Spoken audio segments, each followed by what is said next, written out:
Enhancement of fruit production. It's like chapter 11, page number 246. This chapter has got many deletion as well, and but it is one of the simplest chapter where you can score easily your marks. So I believe this chapter will be scoring you 3 marks. Sorry, 4 marks. So chapter 11, enhancement of food production, is going to score you 4 marks, right? So you can write it down. Now when you talk about the topics which are not being covered, improvement in food production, what is this talking about? How exactly, this chapter is dealing with improvement in food production. Food is basically the need of every individual, चाहे population बढ़े या चाहे कम हो. That is something which is to be an important thing other than all what you want to go out and buy, right? So for having those foods, so first priority should be food सबसे अच्छी quality का होना चाहिए. It should be highly nutritive. It should be highly digestible. It should be, the absorption inside a body should be also well done, so that it is useful for every cell inside a body, right? So we are going to deal how to make the food better and best in this chapter. So this topic, plant breeding, it's not there for you this year. Then next page, hybridization, is also not there. Next is also not there. Go directly, you will go to page number 252. 252.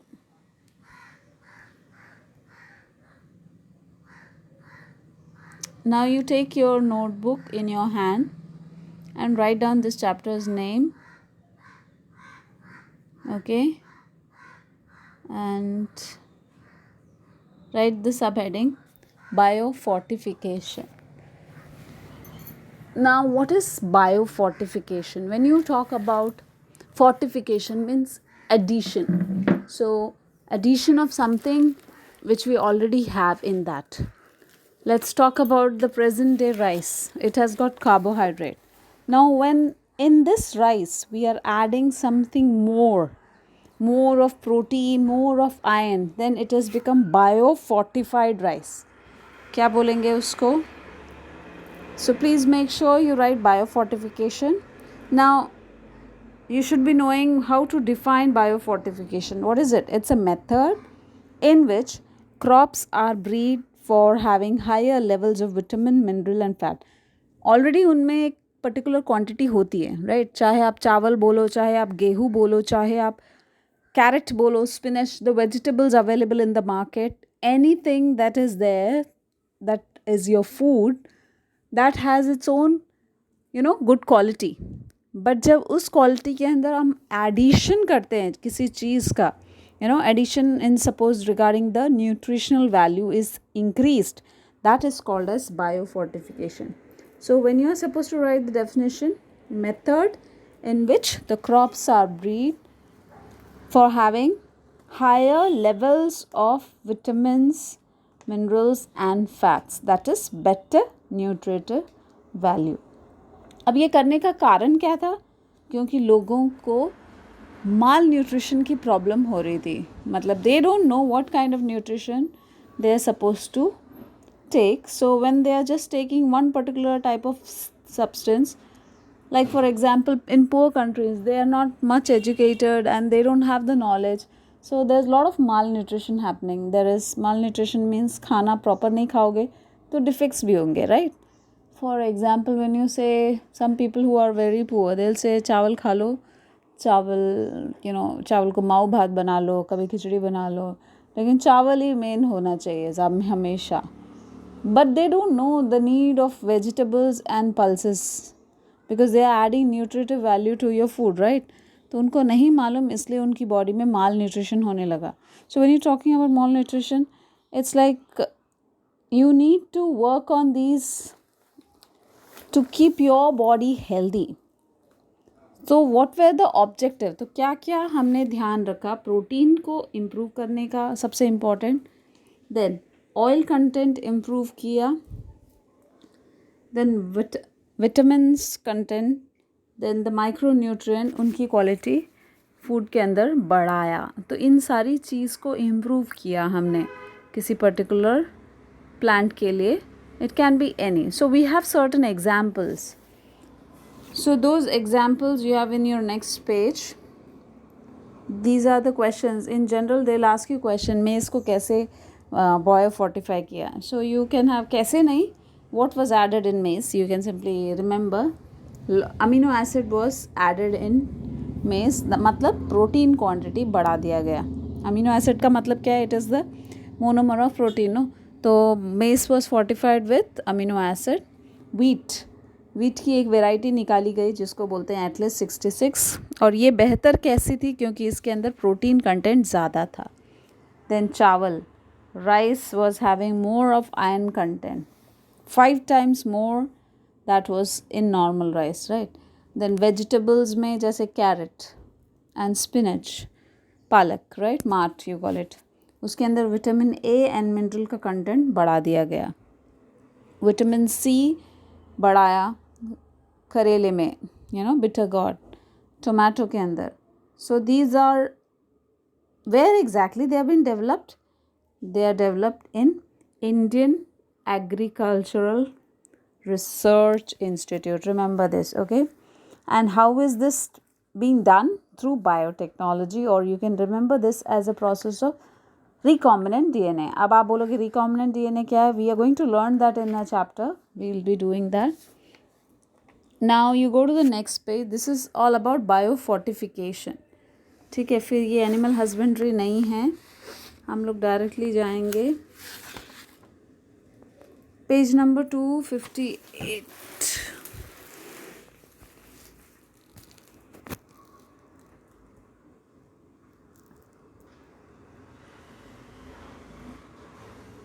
Okay. Now when you talk about the topic, next topic which you have to learn is 11.7 microbes in human welfare. कैसे microbes ने हमारी life बेहतर बनाई. सो microbes की usage अगर हम देखेंगे अलग अलग फील्ड में, फूड में भी है, हेल्थ इंडस्ट्री में भी है. It's like in different industry also, in medicine control, medicine industry में भी है, और we can say pharmaceutical industry, you can say like that. So इन सारी इंडस्ट्रीज़ में माइक्रोब्स का यूज़ किया गया. सो क्यों यूज़ किया? For the betterment of Mankind. तो सबसे पहला point, the microbes used in food preparation. खाना बनाने में माइक्रोब्स कैसे यूज़ किए गए, जो कि बरसों से होता था. इडली और ढोकला, बेसिकली क्या करते हैं ये सब बनाने के लिए, रात को ही उसको मिक्स करके रख देते हैं ताकि नेक्स्ट मॉर्निंग में आपको फ्लफ़ी इडली मिले. सो रात को रख के मॉर्निंग में बनाने का मतलब we are allowing the fermentation, मतलब वहाँ पे बैक्टीरियल ग्रोथ को हम अलाउ कर रहे हैं. So it is streptococcus and leuconostoc. They grow in that dough जिसके अंदर हमने सारा कुछ मिलाया हुआ है, चावल और उड़द, है ना. उसके अंदर leuconostoc and then streptococcus, they basically grow in there. And जब मॉर्निंग में जब हम डोसा या इडली बनाते हैं, ढोकला बनाते हैं, वो फ्लफ़ी में निकलता है, अच्छा सॉफ्ट होता है. And why is it soft? Because when they are breathing they are giving out carbon dioxide. तो there is lot of carbon dioxide in there, lot of bubbles. आपने देखा होगा ना, बबल्स होंगे उन डो के अंदर. फिर जैसे ही हीट करते हैं वो जो गैस ट्रैप्ड होता है वो रिलीज़ आउट हो जाता है. तो फिर बाद में जैसे ही रिलीज़ आउट होता है तो वहाँ जो गैप होते हैं गैस के, छोटे होल्स जो बनाते हैं, ब्रेड में भी आपने देखा होगा छोटे holes, right. So that is all because of the work of microbes. So second, microbe as source of food. कुछ माइक्रोब्स को हम खाने के रूप में भी खाते हैं. मतलब जैसे कि you have mushrooms are found of kind of, you can say, fungi. But mushrooms may be, you cannot say these are unicellular organism, but unicellular organism को भी यूज़ किया जाता है, like algae.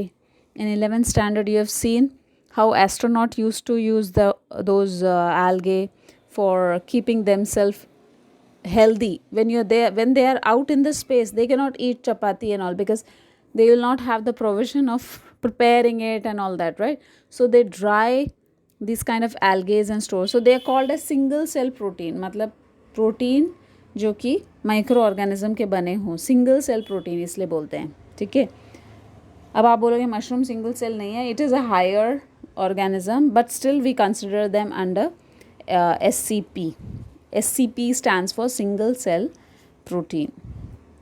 And if a question comes, why are mushrooms a better form of food? Because their fruiting body are sugar free, उसमें चीनी नहीं होता, fat नहीं होता, and they have high protein, vitamins, minerals and amino acid. Next is third microbes in human welfare as dairy product. Dairy product का मतलब आ जाता है दही and buttermilk, right? Yogurt. Now when you say dahi and yogurt, ma'am, why are you using yogurt and dahi? Now what is the difference between curd and yogurt? The only difference is in curd you have just one bacteria, that is Lactobacillus acidophilus, but in yogurt you have got two bacteria. One is Streptococcus thermophilus and another is Lactobacillus bulgaricus. So exam mein directly they will ask you, name the bacteria that is responsible for yogurt preparation. So yogurt आते ही दिमाग में आना चाहिए. How is yogurt different from curd? Yogurt is made, बनने का तरीका बिल्कुल वही है. दूध को गर्म करते हैं और उसमें थोड़ी सी दही डालते हैं, लेकिन उस पर्टिकुलर दही की क्वालिटी क्या होती है योगर्ट बनाने वाली, उसके अंदर you have two strains of bacteria. One is streptococcus thermophilus and lactobacillus bulgaricus. लेकिन जो कर्ड बनाते हैं वो सिर्फ लैक्टोबैसिलस एसिडोफिलस होते हैं, right. Then we have butter milk.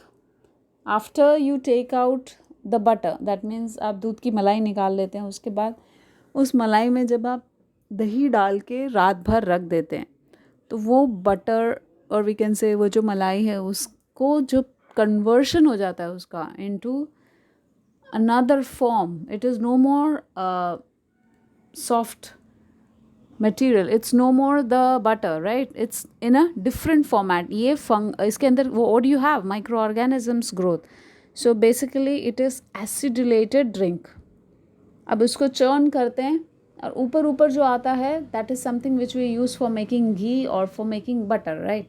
So that is basically the solid form. लेकिन जो लिक्विड बच जाता है नीचे ग्राइंडर में या you know your vessel, that is called as butter milk, or you call it as tat, which is sold in Amul buttermilk packet also, you must have seen, huh? Then the fourth one is the cheese. Cheese is also formed like this, जब milk को coagulate किया जाता है bacteria के साथ. You get different types of cheese. These are the very popular Roquefort and Camembert cheese. These are the most popular one. And when you talk about the big holes in this cheese, it is because of the carbon dioxide. Like I just told you about idli, I told you about the bread, right? So the holes are made and holes are left because of the presence of gases that are produced by the microorganisms in them. So then you will be asked the names of bacteria that is producing the carbon dioxide in cheese. So आप याद कर सकते हो. It can be a mold, it can be kind of bacteria, Propionium, Bacterium shermani, any one name if you write, you're going to score marks. तो ये था microbes हमारे खाने में हमारी हेल्प कैसे करते हैं. So when you talk about the food, microbes are useful in making idlis, they are useful in making single cell protein food. Single cell protein थोड़ा सा और पढ़ना है तो आप यहाँ पढ़ सकते हो. That is on page number 252. Then you have dairy products like buttermilk, cheese, yogurt, curd. Then how are microbes useful in industrial production? Industrial production मतलब बड़ी बड़ी मशीन्स यूज़ करके जब हम माइक्रोब्स को मैनकाइंड के लिए यूज़फुल बनाते हैं, दैट्स लाइक इंडस्ट्रियल. तो सबसे पहला है alcoholic beverages. So now you will say ma'am how is this useful? Yes, of course they are useful. Tea and coffee, they are useful. I didn't talk about the other one. I didn't talk about the beer and wine. They are good if it is taken in a small quantity. If you are addicted to it, nothing is useful. If you are addicted to tea also, it is very harmful. If you are addicted to coffee also, it is very harmful. So these beverages are formed with the help of bacterial inoculation in the fermenters. You know, big machines they use. जिसके अंदर bacterial growth. We cannot use the word only bacteria because for making alcohol and for making beverages, the most of the time they're using is yeast. At home also many people make using yeast. Bacteria is always there. We cannot rule out the fact that bacteria is not there. When you are putting sugar and keeping it for so many days, automatically उस sugar solution के अंदर bacteria growth करता है क्योंकि हर जगह bacteria होता है, right? But extra क्या add होता है? That's called brewer's yeast. Underline it here and write it down. In alcoholic beverages, brewer's yeast is being used. Especially the name of the yeast, if you want to remember, this can be Saccharomyces cerevisiae. ये पहले एक chapter में भी we remember var ellipsoides. This is a question that is very commonly asked. Name the yeast that is useful for alcoholic beverage formation or fermentation. जब हम cereals use करके ferment करते हैं, आपने सुना होगा fruit beers and all, उसमें भी basically they use apple beer, or you must have heard about different types of fruit beers, no? There also they use these kind of fermenting yeast. Now next is organic acid. What do you mean by organic acid? अब जब आप खाना खाते हो, कई बारी खाने में कुछ particular elements are missing, some particular nutrition is missing. So doctor, you go to doctor and say, doctor मेरे skin में ऐसा आ रहा है, ऐसा आ रहा है. So what he will write? He will write some artificial medicines, or we can say something that is prepared artificially in the lab, right? He will not say eat this, eat that, naturally खाओ. He will give you medicines. These medicines are formed using the microbes. So citric acid की बात करेंगे तो कौन सा micro? Aspergillus niger. Gluconic acid भी aspergillus niger का use करके बनाया जाता है. Fumaric acid we use rhizopus arrhizus. Then vinegar बनाने के लिए एसिडोबैक्टर एसिटी करके जो बैक्टीरिया है वो यूज़ किया जाता है. Now these bacteria are grown in bigger containers. That's why large scale में बनते हैं. और क्वेश्चन कैसा आता है? They will ask you directly citric acid is formed out of which microbes. So remember it's not difficult. Aspergillus अब difficult तब लग रहा है क्योंकि आपने पहली बार ये वर्ड देखा है. When you start learning it today only, you learn it and you keep it in your mind and you revise it, then you will never forget. Citric acid and gluconic acid के लिए Aspergillus niger है. And when you talk about fumaric acid, Rhizopus erhicis. And acetic acid का तो हमारा नाम ही उसी के साथ related है, Acetobacter aceti. So it's easy, no? Now let's talk about the production of vitamins.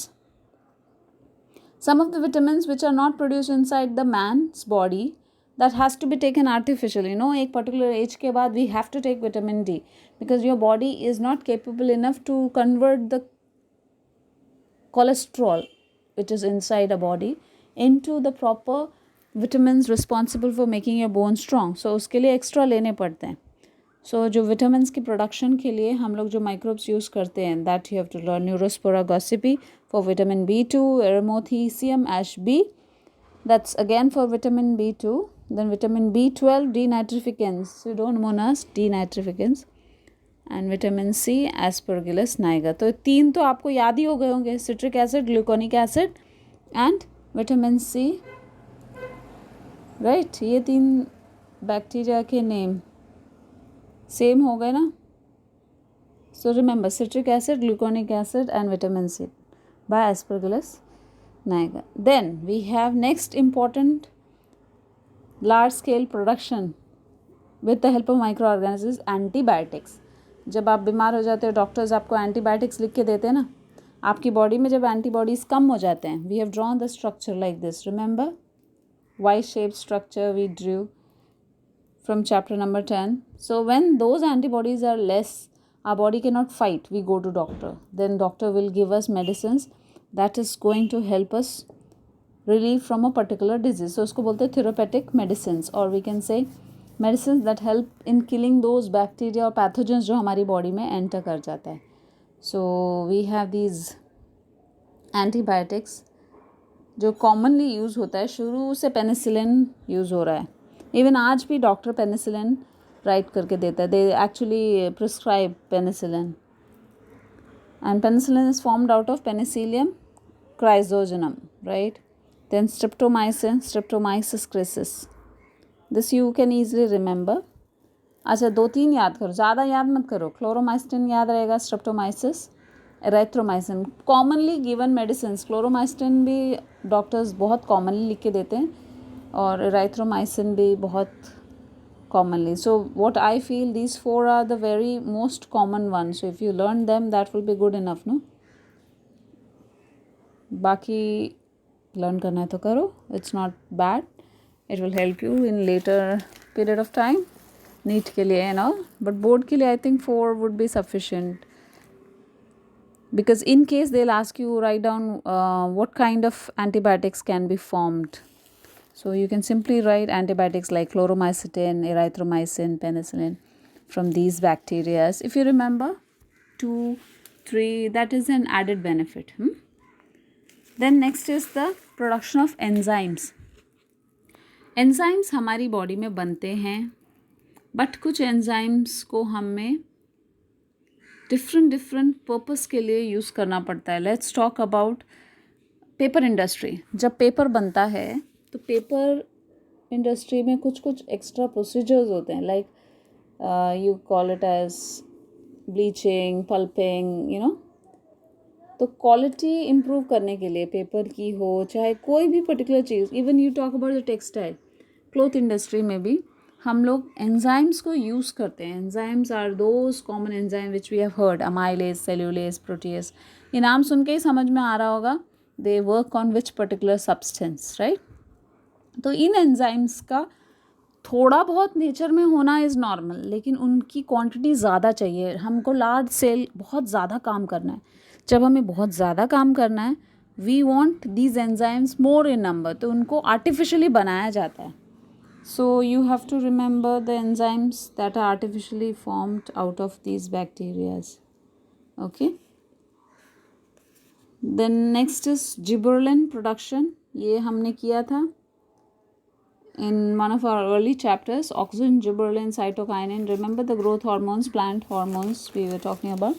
उसमें जो लेंथ बढ़ाता है, सेल एलोंगेशन में हेल्प करता है, या stem elongation. Stem elongation means cell elongation only. Growth बढ़ाता है, जो कि पाया कहाँ से गया था.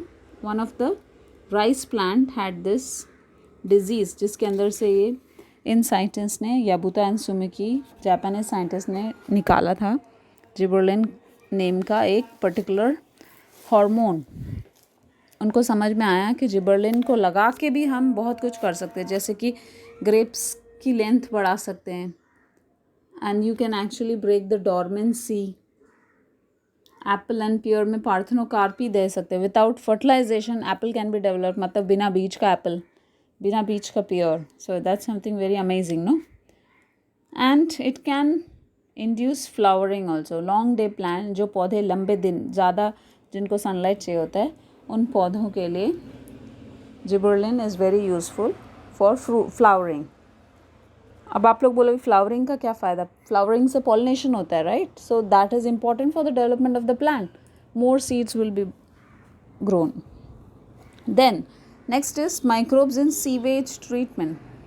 जो भी सीवेज आता है उसकी ट्रीटमेंट अगर नहीं होगी तो फिर we will not be able to live in this society. So we have different steps of sewage treatment. we'll directly go to this diagram. It's something very easy, it's not difficult. जो waste water आता है, preliminary treatment, यहाँ तक जो होता है इसको हम बोलेंगे प्रिलिमिनरी ट्रीटमेंट. मतलब प्रॉपर ट्रीटमेंट से पहले वाला जो मेन ट्रीटमेंट. सबसे पहला स्क्रीनिंग. स्क्रीनिंग का मतलब है जो ऊपर ऊपर जो तैर रहे हैं, यू कैन एक्चुअली, ओके हम लोग यहाँ जाएंगे, थोड़ा सा आप लोग देख लो। क्वेश्चन आएगा, write down the 4 basic steps in sewage treatment. इतने कॉमन क्वेश्चंस आएंगे ना, you can easily get full marks इस चैप्टर में।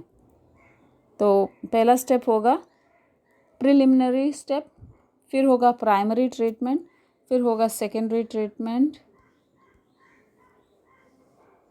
This is preliminary, primary, secondary and the tertiary. Last में जो पानी मिलता है वो बेहतर होता है, जो कि हम नेचर में डाल सकते हैं, we can dispose it of. Okay, then let's understand step 1 by 1.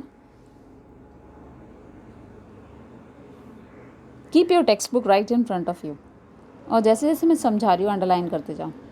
Page 262 में सब लोग हैं, right? Here you have the first step in preliminary treatment, that is screening.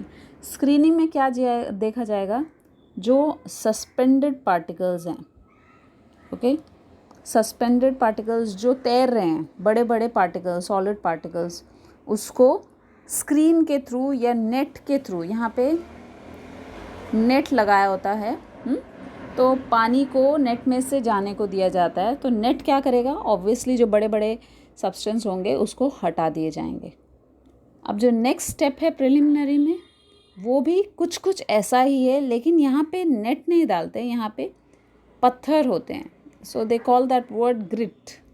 Grit means it is like proper pebbles और stones that are been, chambers होते हैं, पत्थरों के chambers होते हैं, जिसके थ्रू से वो पानी को पास किया जाता है, ताकि और भी अगर इम्प्योरिटीज़ हैं that can be left behind, right?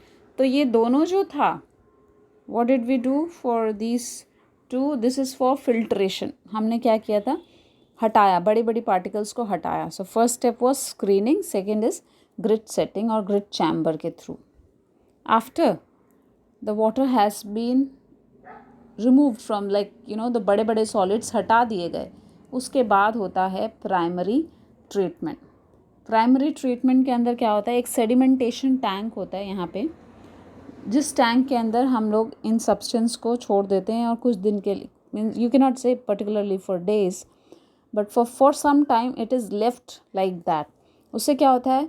और भी कुछ सॉलिड सब्सटेंस होते हैं, हैवी जो होते हैं, वो नीचे बैठ जाते हैं, they just sediment down. The word itself से सेडिमेंटेशन, ओके? एंड यहाँ पे bacterial growth is allowed, and what we get, जो नीचे मिलता है उसको हम बोलते हैं सेडिमेंट, लेकिन we have a word for it जिसको बोलते हैं sludge. Primary sludge is been received, or we can say is observed, and that is removed by mechanical device। कुछ particular device को use करके उसको हटा दिया जाता है। तो अब हमारे पास बचा क्या? liquid substance, right? the watery part, जो कि undergo करता है secondary treatment। अब यहाँ पे क्या होता है secondary treatment में? let's see what happens in secondary treatment here। पहले पानी को छाना, पूरी पानी को छाना हमने। प्रिलिमिनरी ट्रीटमेंट में क्या किया? We have actually,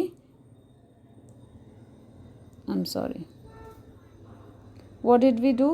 we used screening method and we used grit method to purify, और वी कैन से क्लीन। काफ़ी हद तक हमने बड़े बड़े पीसेस को हटाने की कोशिश करी, और जो नहीं हटे उनको हमने सेडिमेंटेशन टैंक में डाल दिया, और वो सेडिमेंट हो गए।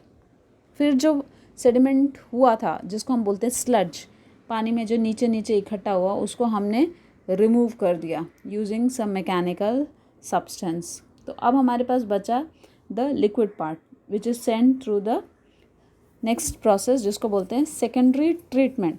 सेकेंडरी ट्रीटमेंट में यही होता है, इन्होंने अलग से दिया है, यहाँ पे भी लिख सकते हो आप सेकेंडरी ट्रीटमेंट। एक्चुअल में वहाँ पे we have a specialized pump which is fit here. ये पंप करता क्या है? They will rotate the water vigorously, मतलब जैसे मिक्सी के अंदर पानी अगर डाल के हम घुमाएंगे कैसे फ्रॉथ हो जाएगा, तो वैसे ही with air blower you can say we are introducing bacteria in it. What are we introducing? We are introducing bacteria. अब यहाँ पे बैक्टीरिया को हम कैसे ग्रुप में इंट्रोड्यूस करते हैं, so we use the word flocs. Bacteria ऐसे थोड़ी ना 1 or 2 बैक्टीरियाज आर इंट्रोड्यूस.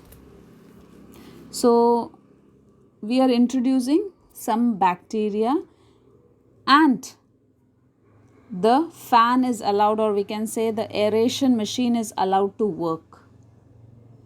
अब क्या हो रहा है इसके अंदर, बैक्टीरिया जो हमने इंट्रोड्यूस करा that will grow and multiply, जिसके वजह से the water had so many organic matter ना, वो सारी चीज़ें रिमूव कर सकते हैं हम ईजिली. एरोबिक बैक्टीरिया क्या करते हैं, जितने भी थोड़े से न्यूट्रिएंट्स और सब्सटेंस होंगे that will be easily removed using again a mechanical mean. तो पानी और भी साफ़ हुआ. एंड लास्ट में ये जाता है टर्शरी ट्रीटमेंट प्लांट में. टर्शरी में भी हम लोग सेडिमेंटेशन के जैसे ही सेटलिंग टैंक होता है जिसके अंदर डाल देते हैं, और the settled water we can say, जो पानी के अंदर थोड़ा सा और भी बचा कुचा होता है वो सेडिमेंट कर जाता है. और सेडिमेंटेशन के बाद जो स्लज बचता है, दैट लेफ्ट ओवर, और we can say the dark part, activated sludge, is been taken and they are used like manures for plants and been used. ऊपर फिर जो पानी बचता है उसको हम डायरेक्टली पानी रिवर्स के अंदर बहा देते हैं, बिकॉज अब ये जो पानी है it is treated water and we can actually put some chlorine in it, and then we can say it is treated for the betterment of the mankind. You cannot directly drink it because it is not good for humans to drink it, but once it goes to river it will be purified by the natural process. जब river flow करता है तो automatically by different processes, not exactly the we can say artificial process, जब water flow करता है from high stream to low stream, there are different sand particles, they will just capture all the dirts and the water gets clarified better. We cannot say the water is good, but direct sewage को हम अगर river में डालेंगे that is going to spoil the content of the river and it is going to harm the animals and aquatic species, right? So this is how the water is being treated. तो sewage water treatment में आपको ये याद रखना है, ये diagram बना देना and then it will score you marks.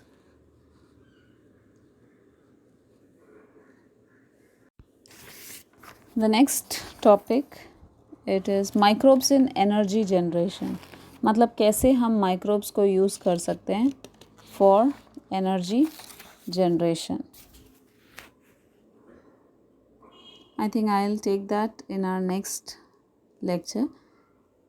Right now I want you to just write all what you have understood with the help of your textbook, make notes